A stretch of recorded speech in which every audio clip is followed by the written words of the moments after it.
The siren fades, the ground still shakes, and investigators step into a crater that should not exist. Shards glint under a gray sky. Each fragment points backward through time to the first pencil line on a hidden board. On the Baltic coast, engineers trace arcs across vellum. They do not speak of victory. They speak of range, thrust, drift. A pilotless aircraft must cross the channel. A rocket must leave the atmosphere and return on a planned curve.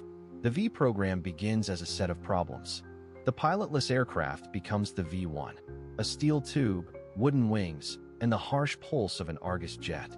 Fuel is fed, a shutter grid collapse, detonations stack in a strobing roar.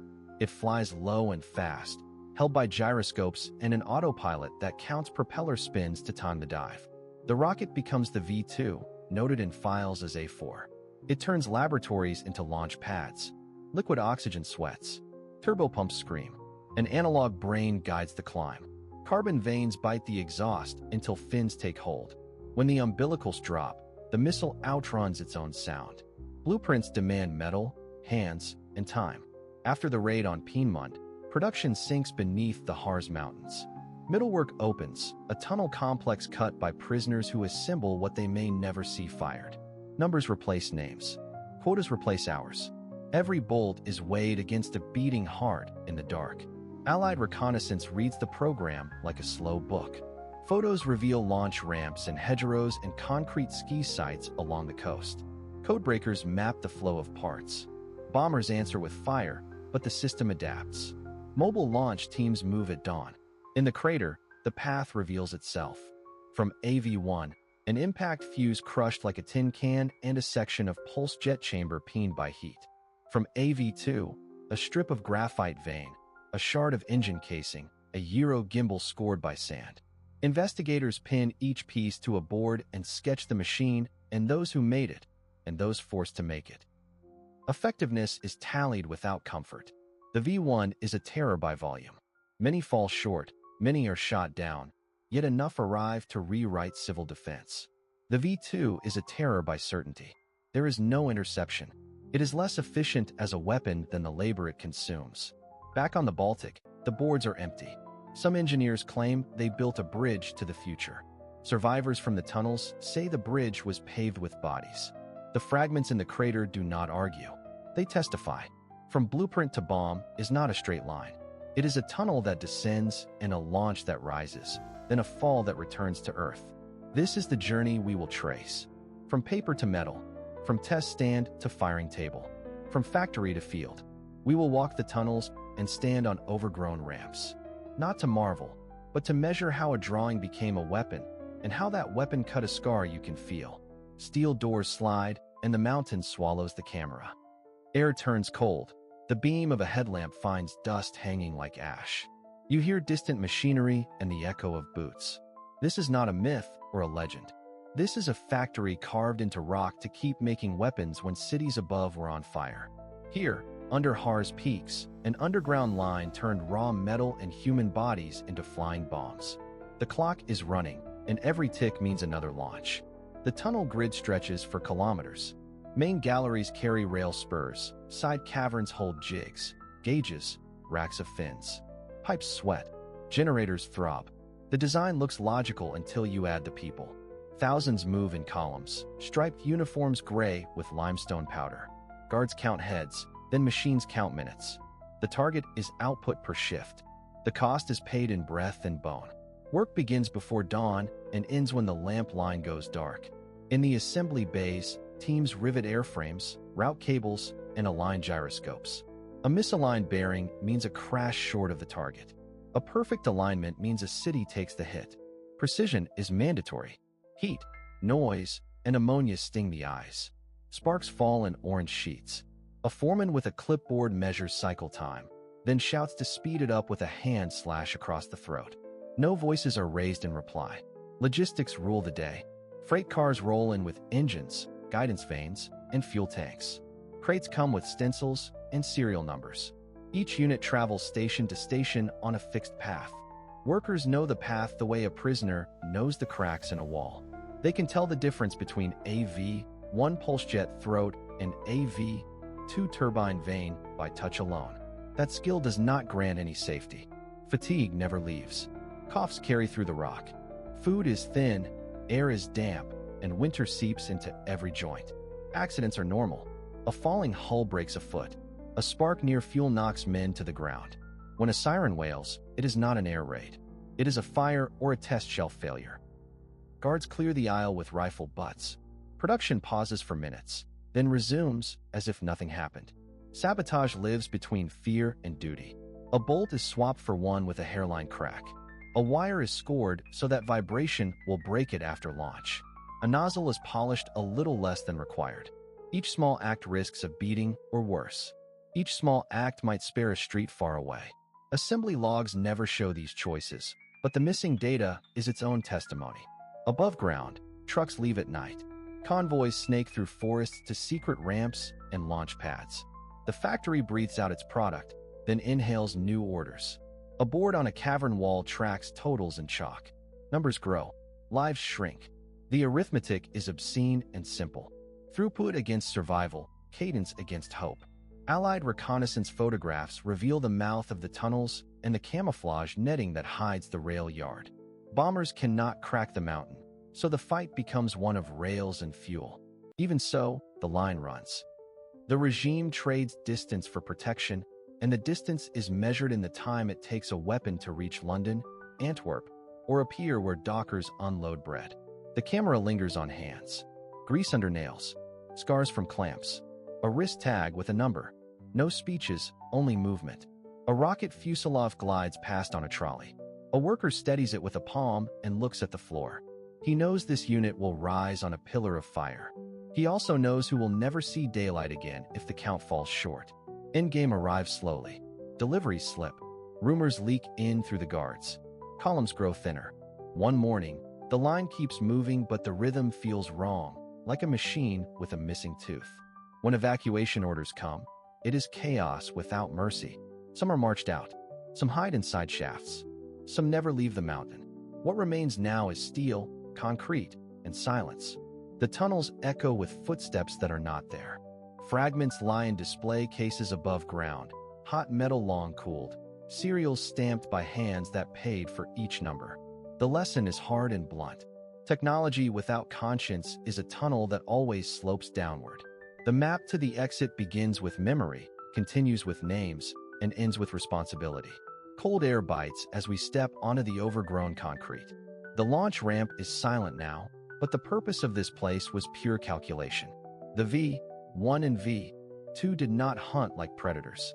They navigated like machines, their paths etched by gyroscopes, servos, and arithmetic measured in fractions of a second. Start with the V1. Beneath its thin skin sat a small forest of brass and steel. A vertical and a lateral gyroscope held the missile steady, resisting crosswinds with stubborn persistence. A barometric altimeter fixed the crew's height, nudging elevators through pneumatic servos to hold the lane through cloud and flak. At the nose, a tiny windmill spun from the rush of air. Each turn drove an air log counter. Every tick was distance. When the counter reached a preset number, fuel was cut. The pulse jet coughed, the nose dipped, and gravity finished the job. No pilot, no radio link. Only a mechanical promise kept to the end. But the V1 wandered when winds were strong, and its impact ellipse could swallow streets. Engineers pursued stability with tighter tolerances, better bearings, improved trim before launch. The guidance was not seeking a house. It was seeking a map coordinate, as if through a fog. Good enough for terror, rarely precise. Now the V2. Where the V1 skimmed, the rocket vaulted. In the launch bunker, crews spun up gyroscopes in their frames. There were a prelude to violence. Two integrating accelerometers fed a guidance computer that compared reality to plan.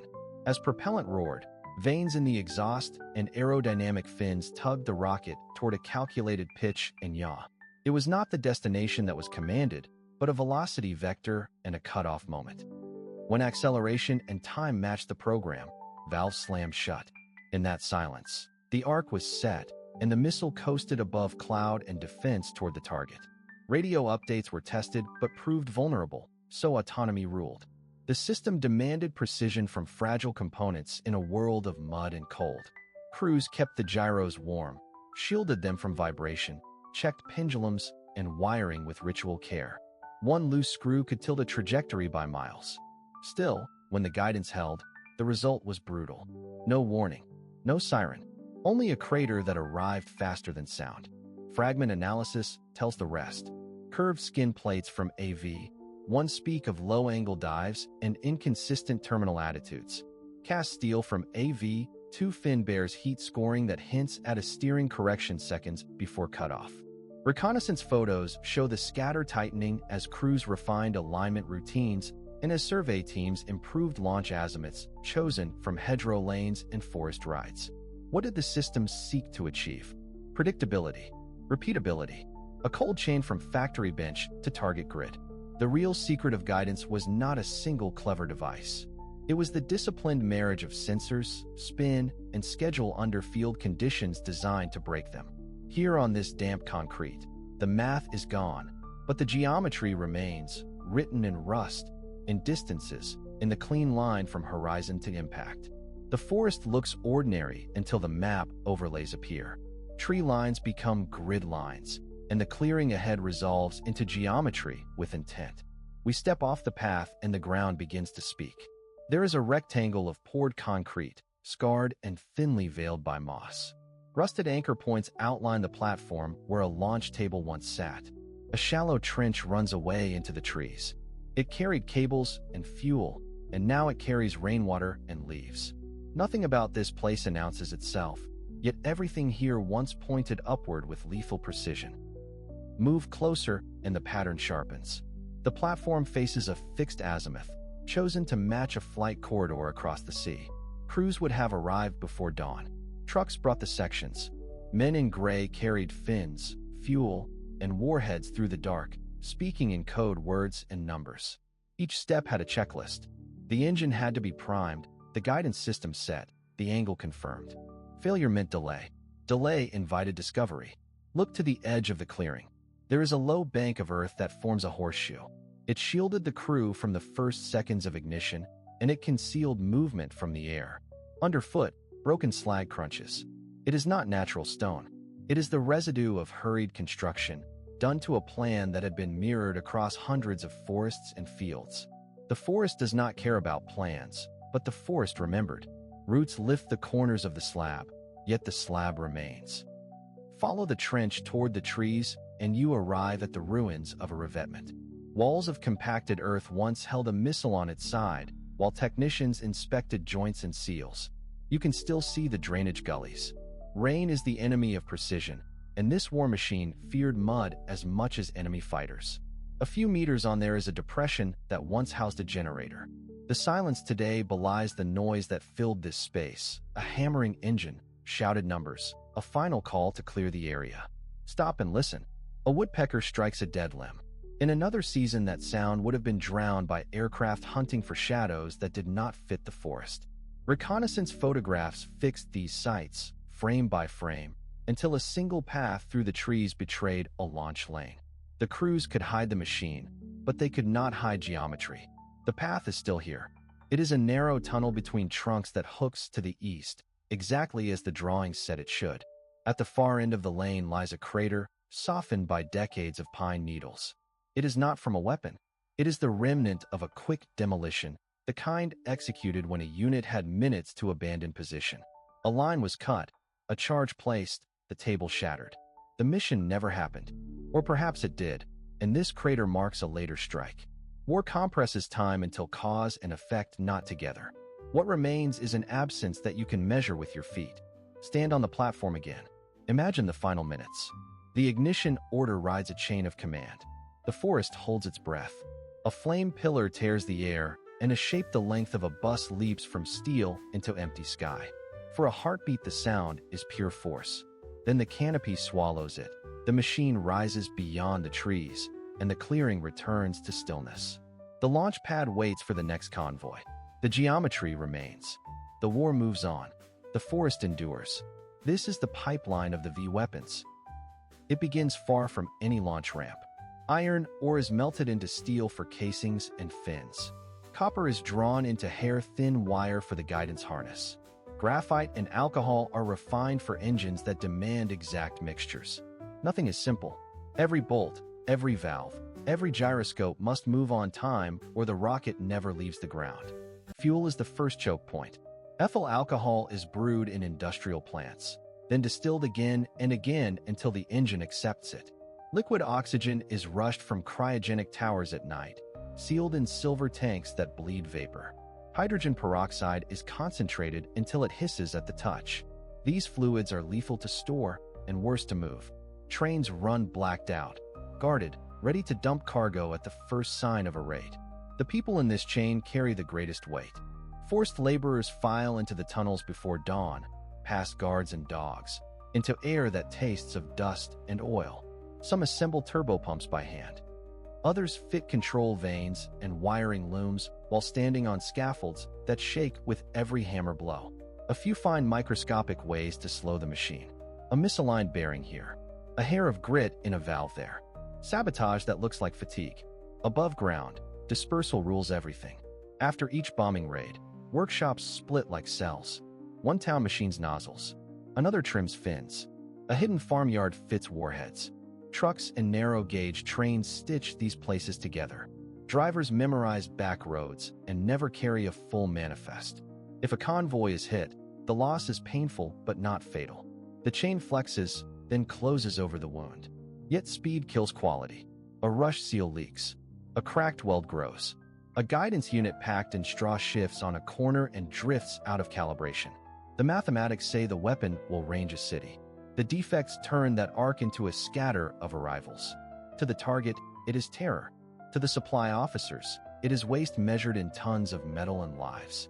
At the launch sites, crews meet the end of the chain with ritual care. Tanks are iced. Lines are purged. Timers are checked with gloved hands. A final call travels back down the line by radio and courier. Are the next trains moving? Are the tunnels still working? The chain runs until it is cut. The answer decides the tempo of fire that night. All along the route, people make choices. Some tighten bolts that they know will send steel into a street. Some pass messages to partisans who wait by a culvert. Some do both and pray that one cancels the other. The camera returns to the rail line and the wind in the pines. The pipeline is moving again. Somewhere downrange, a crater will prove that it worked. Somewhere uprange, an empty bunk will prove what it cost. The field is cold and quiet at dawn. A chalk circle marks the crater rim. We begin with the fragments that the rain has pushed to the surface. Each piece is a sentence. Together they form the record of an impact. I lay out a grid and start the slow harvest. Curved steel tells me the body diameter. This is not random scrap. The arc matches a known airframe. The metal carries fatigue striations that speak of high vibration. A pulse of thrust. A long glide. Then sudden shock. A rib shows spot welds spaced in a pattern that does not match peacetime industry. The seams are rough, as if hands were rushed and exhausted. Under magnification, the bead is uneven, the heat-affected zone narrow. Production under pressure. Production in darkness. A shard with paint gives the next clue. Primer, then a layer of field gray, then a wash added in haste. Under the layers I find stencil ghosts. Faded digits align with a lot number. I check references and narrow the factory origin to a mountain plant where forced labor built the casings. The nose section does not survive intact, but the fuse remnants do. The brass is torn outward, which means the explosive train functioned. The detonator cup carries a tiny burr from a tool change. That tells me late war adjustments, when supply chains broke and machines went uncalibrated. In the soil core, the chemistry shifts. High nitrates from the explosive. Microscopic aluminum flakes from the body. A smear of phenolic resin suggests a destroyed guidance component. I turn a fragment and catch the edge of a gyroscope gimbal. The bearing race is pitted. It would drift. A weapon meant for terror, not accuracy. I map fragment density. Heavy parts travel farther along the flight line. Light skin stays near the crater. The ellipse points back to a launch bearing over the horizon. From that bearing, I can infer the launch site family and the window of firing. Civilians carried these pieces to cellars for years. I visit a house and measure a turbine blade kept on a shelf. Its length and chord point to a specific engine variant. The blade root shows overheating. The engine ran hard. The climb was marginal. The guidance fought the wind. At the crater lip, I find rolled earth in a crescent. That is the signature of a shallow angle strike. The bomb hit while still powered. The pressure wave took glass and breath from a street of houses. The casualty ledger confirms it without sentiment. I do not chase myth here. I chase evidence. Steel, resin, soil, numbers. Every gouge is a verb. Every rivet pitch is a tempo. The diary is not written with ink. It is cut into metal by speed and fire. We read it so that the act cannot repeat itself unseen. We read it because the fragments still speak. In the lab, the spectrum fills gaps. Manganese runs high, proof of late war alloy swaps. Soot on one shard traps autumn pollen, fixing the season of attack. Dawn lifts over a coastline bristling with listening posts and radar masts. High above, a mosquito crosses the channel alone, cameras humming. In a quiet manor house, photo interpreters wait with rulers and grease pencils. They read shadows like signatures. A line from a blast pen, a curved scar that hints at a launch ramp. Findings are plotted and cross-checked against previous runs until a pattern hardens. When the first pilotless weapons begin to fall, the pattern seems arbitrary, a storm of metal and fuel. It is not. Analysts stitch together impact maps with tide tables, wind data, and testimonies. Deception officers join the circle. They propose to bend the stream. Reports are massaged, coordinates nudged south and east, so that enemy range tables drift away from city centers. Night by night, the fall line creeps toward empty fields and estuary mud, and fewer streets vanish before breakfast. The response grows teeth. Tempest and Spitfire squadrons loiter along the coast. Controllers vector them using a chain of radar and spotter posts that can pick a pulse engine out of clutter. Pilots learn a brutal art. Climb into the slipstream, tip a wing under the drone, and roll it off course. On the ground, belts of anti-aircraft fire are timed and layered to build a moving wall of steel. Upstream, the cameras find factories under hills and tunnels bored into the earth. A single photograph reveals a stub wing shape on a trestle. A young woman at the interpretation table matches it to a rumor from a prisoner interrogation. The file gets one word in red pencil: priority. Plans shift. The target is no longer just a ramp in a forest. It is a network that must be harassed until it cannot breathe. Night raids follow. Crews fly through searchlight cones, guided by beams and radio signals laid across the darkness. Bomb lines walk toward assembly halls, depots, and rail yards. Civilians are in the blast radius. At dawn, the mosquitoes go again, counting holes, measuring scarring, confirming whether last night brought a few more quiet mornings. The enemy adapts. Launch sites scatter, ramps sprout like weeds, facilities retreat underground. So the Allies adapt faster. Dummy fires burn in marshes to lure guidance. Mobile decoy beacons mimic city reflections. Patrols retrieve fragments from craters, catalog numbers, and fuel residues, then feed the data back to the map. Every component becomes a thread to pull. By winter, the sky is a contest of observation and denial. Reconnaissance, deception, and counterstrike form a single rhythm. See, mislead, strike, repeat. Under that cadence, the weapon that promised terror meets a machine that learns. And the city that should have been ash waits for the sound of another engine that never arrives. Silence becomes a victory counted one night at a time. Survivors speak in steady tones that carry the weight of stone. They describe the air in the tunnels as heavy, a taste of cold dust and oil that never left the tongue. A siren meant a new shift, not safety. The mountain swallowed people and gave back parts, numbers, and silence. Work began before the body was awake and ended when the lamps cut out. But the noise kept working inside the skull. Metal struck metal. It stayed on. They remember the rhythm of assembly, a march that never needed music. Rails sang with flat cars, crates were opened, and hands moved in patterns learned by fear. The body adjusted to the angle of the tunnel. Shoulders narrowed. The breath shortened. A slip of the glove could mean a fracture, a smashed nail, a reprimand that turned into a disappearance. Supervisors counted pieces, not people. The ledger did not record names, only totals. There was light, but it lied. Lamps made the rocks sweat and brought shadows that looked like doors. People glanced into those shadows and thought of exits that did not exist. Food arrived in tins and pots. It filled the mouth and not the stomach. Men and women spoke of bread by listing its possible thickness. A thick slice was a story no one believed. They measured time by blisters that hardened and split again. They slept in rows and woke in the same formation, with the same cough, with the same ache behind the ribs. A survivor recalls a smell that marked assembly of the V engines, a sharp presence of alcohol and lacquer that clung to the sinuses. Another recalls the tremor through the rail bed when a body fell from a cart. These memories do not fade. They root deeper, like the rails themselves. There are no scenes of glory here. There is speed, pressure, and the cold logic of quotas. Punishment was a corridor without clocks. It held darkness inside darkness. People went in and came out thinner, or did not come out at all. Others learned to speak less, to breathe less, to leave thoughts unspoken. They kept a private ledger of the living by counting faces during the lineup. A missing face was a number that tore the page. Liberation did not feel like triumph. It felt like a sudden silence that made the ears ring. Bodies stepped into daylight as if climbing from water. The light hurt. The smell of pine and snow seemed false after months of oil, cordite, and damp stone.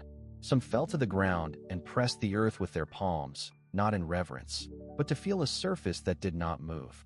Years later, survivors returned to the tunnels. They lean a hand on the wall and feel the chill rise into the wrist. They walk past scars in the rock where cables once hung. In museums, they stand before a glossy fuselage and see not a weapon, but a sum of hours. Their voices are clear. They ask that the record keep its shape. Count the people. Count the voids. Count the silence that followed every launch. A low sky over the channel. The pulse of a distant engine, then silence. We test legend against ledger. Were the V weapons precise instruments of war, or tools designed to break civilian will? Accuracy is not a headline. It is a radius. Circular error probable states what share of shots land within a circle. The V1 was a flying bomb steered by a gyro and a counter on the propeller hub. When the counter reached zero, the fuel cut and the airframe dropped. It could be aimed at a city, not at a doorway. The V2 crossed the sound barrier, guided by gyros that drifted with heat and vibration. Missed distances often reached hundreds of meters. A V2 carried roughly a ton of high explosive. Bomber formations delivered many times that per rate. Yet the V campaign pulled Allied resources sideways. Fighters chased launch crews. Guns redeployed to a moving front in the sky. Cost to the attacker climbed as well. Each launch consumed scarce fuel, precision valves, alloys, and thousands of coerced labor hours in the tunnels of Mittelwerk. Walk this street with me. Bricks bow outward. Windows are gone. A crater yawns where a bus queue once formed. Decoy lights lured some weapons. Others fell long or short on their own. Civilians learned the rhythm of the buzz bomb and dove for shelter at the cutoff. With the rocket, there was no rhythm, only a slap of overpressure and the drift of dust. Propaganda crowned these devices as retribution. Data offers a colder view. Many V1s were destroyed before landfall. The V2 could not be intercepted, but it suffered failures and weather delays. Commanders hoped the weapons would paralyze ports, railheads, and command centers. Reports record disruption and casualties, but few lasting effects on logistics or strategy. The terror was immediate. Parents sent children to the countryside. Night workers hesitated at factory gates. Every siren pulled medics, police, and engineers from production. A campaign turns on what people feel, not only on what steel achieves. Yet terror without strategic leverage is a fire that burns bright and then gutters. Return to the fragments. A fin with codes ties back to a batch and a shift. A guidance vane shows uneven wear from a sticky actuator. Our field lab weighs each piece and maps the crater scatter against wind, launch azimuth, and expected gyro drift. The pattern is consistent with a weapon that punishes cities, not pinpoints. So what remains when the blast fades? The V1 and the V2 prove that range and speed can bypass a front line. They did not prove that fear can replace accuracy. As precision weapons, they failed their promise. As instruments of terror, they succeeded briefly, at terrible cost to their makers and their victims. In war, effectiveness is measured in arithmetic and in hearts. And here the balance tilts toward myth. Dawn over London shows a city stitched with scars. We begin with a street map pinned to plywood, layered with pencil arcs and red pins. Each pin marks an impact, not just a point but a story of trajectory, timing, and damage. V1s announce themselves with a harsh buzzing, a pulse that builds, falters, cuts. Then gravity finishes the job. V2s give no warning at all. The first sign is a shock wave that folds windows like paper and slaps the chest hollow. Our task is to turn chaos into lines. The survey teams move fast. Tape measures snap across crater lips. Compasses lean over shattered curbs, and clinometers read the angle of gouged brick. With every measurement, we trace wind drift, engine cutout, and approach direction. Shrapnel speaks too. A fin fragment buried in plaster points back along the flight path. A wiring harness scorched black tells us which fuse chain worked and which failed. We bag and log, then pass the finds to analysts who read metal the way librarians read ink. By late morning, the pattern sharpens. V1 impacts cluster along corridors that shadow the Thames, as if the river were a steel rail guiding the drones inland. Blast radii overlap into a grim Venn diagram. Barrage balloons hem a few corridors, anti-aircraft sites close others. The drones swerve when pushed, then fall when luck or flak runs out. Antwerp is a second book in the same language. The port is the prize, so the craters ring the docks like the bark of a felled tree. We walk cobbles powdered with cement dust and note where masonry sheared and where steel buckled. V2 strikes are rounder, cleaner, they're shock carving bowls in the earth. In warehouses, we review photographs shot from rooftops minutes after impact, steam still venting from ruptured mains. Timelines matter. If a series hits in a steady rhythm, launchers are cycling well. Breaks and lulls hint at shortages, repairs, or raids upstream. We map beyond the headlines. Hull, Manchester, Liège, and small towns whose names never made the papers all give us data. Files stack high with bomb census sheets and witness cards. A woman remembers the way birds lifted a second before the blast. A tram driver marks where the rails kinked. These edges of memory anchor the science. By evening, we stretch thread across a master chart and backplot azimuths. Lines converge toward launch belts in the Low Countries. Rail cuts and resistance reports overlap the same grid squares. The map becomes a field order disguised as cartography. Send fighters to these sky lanes. Task reconnaissance here at first light. Shift searchlights and guns 2 miles east. When darkness falls again, the city waits. We cannot stop every missile, but we can bend the arc. Tomorrow there will be new pins, new stories, and another set of lines drawn with a steadier hand. The work is slow, the stakes immediate. Each crater is a question. The map is our answer, and the answer keeps people alive. Sirens fade. Dust hangs. The blast is over, but the real work begins.